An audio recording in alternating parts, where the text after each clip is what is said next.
All right, here's example 2.14 from PreCalculus OpenStax. And while I'm here, I'm actually going to do try it 2.8. I'm going to do these both together because they refer to the exact same graph. And what you're told here is you have this linear function and you're supposed to graph it. And you could do this by plotting points, the inefficient method that was introduced earlier in the chapter. Or if you're kind of clever, you're like, no, this 5 right here is the b in y equals mx plus b. It's the y-intercept. So this tells me that the height when this graph crosses the y-axis is 5. Well, here's the y-axis right here, and here's where the height is 5. Let's put a big dot right there. And then this negative 2/3 is the slope. And so I'm going to write this as this. Note that they're equal. A negative number divided by a positive number is a negative number. And this tells me, if you think about this as rise over run, every time I go up by -2, aka down 2, I go to the right by 3.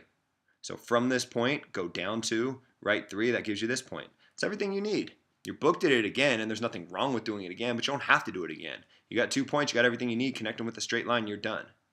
Note, maybe I switch colors, I don't know how necessary that is, that negative 2/3 is the same as negative 2/3, which is the same as 2 over -3. Rarely do you see a fraction written like this with a negative in the denominator, but they're mathematically equivalent.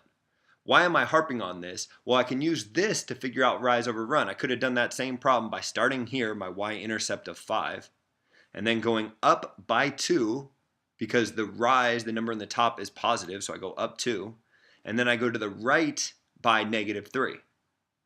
So if you're going to the right by -3, you're going left 3. So I go up 2, and then I go left 3, and that gets me to this point.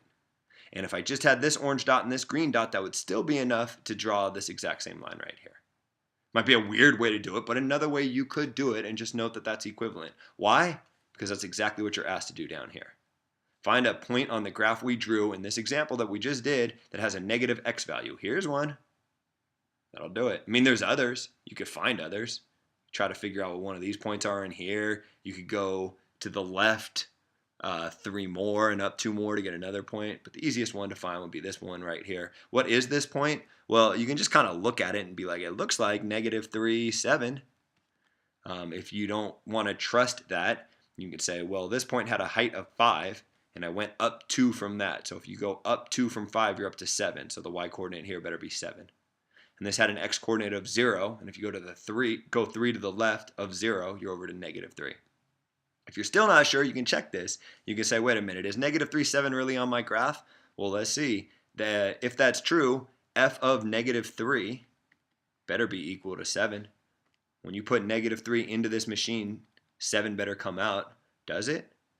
-2/3 times -3 plus 5? Well, let's see. -2/3 times -3. A negative times a negative is a positive. And when you're multiplying fractions, you can think about this as 3 over 1. The 3 on the top and 3 on the bottom cancel each other out, and I'm left with just 2.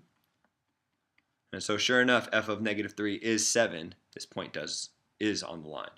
Just a way to check your answer.